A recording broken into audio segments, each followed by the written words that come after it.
Good morning. This morning we are going to be reading Genesis chapter 40, verses 1 through 23. So let's get started. Sometime after this, the cupbearer of the king of Egypt and the baker committed an offense against their lord, the king of Egypt. And Pharaoh was angry with his two officers, the chief cupbearer and the chief baker, and he put them in custody in the house of the captain of the guard, in the prison where Joseph was confined. And I want to just point out one quick thing is that when Potiphar, the captain of the guard, put Joseph in prison, he actually kept him in his household. So he was still wanting Joseph under his household because he wanted the blessing of the Lord that was upon Joseph to still affect him. Just a small detail, but here we can keep going.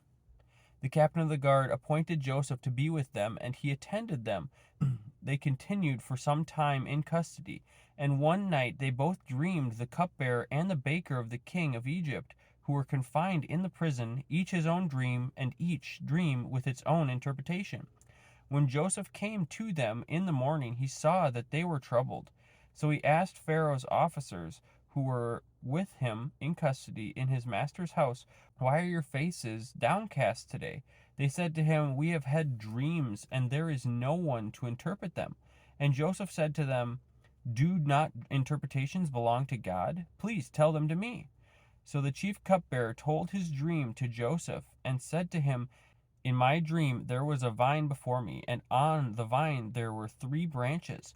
As soon as it budded, its blossoms shot forth, and the clusters ripened into grapes.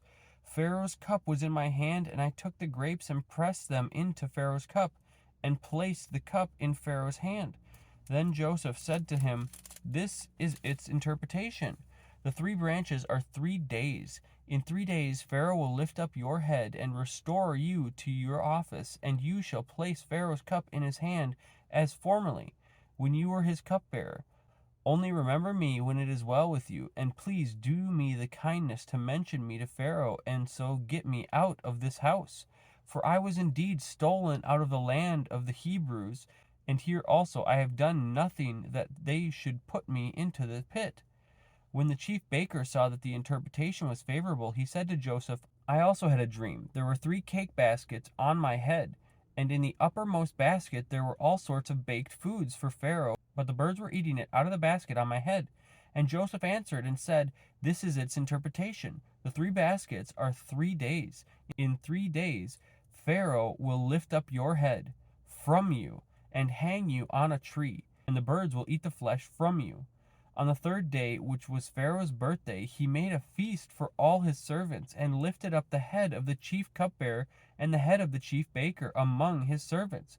He restored the chief cupbearer to his position, and he placed the cup in Pharaoh's hand. But he hanged the chief baker, as Joseph had interpreted to them. Yet the chief cupbearer did not remember Joseph, but forgot him. That'll do it for today, everyone. Have a blessed day.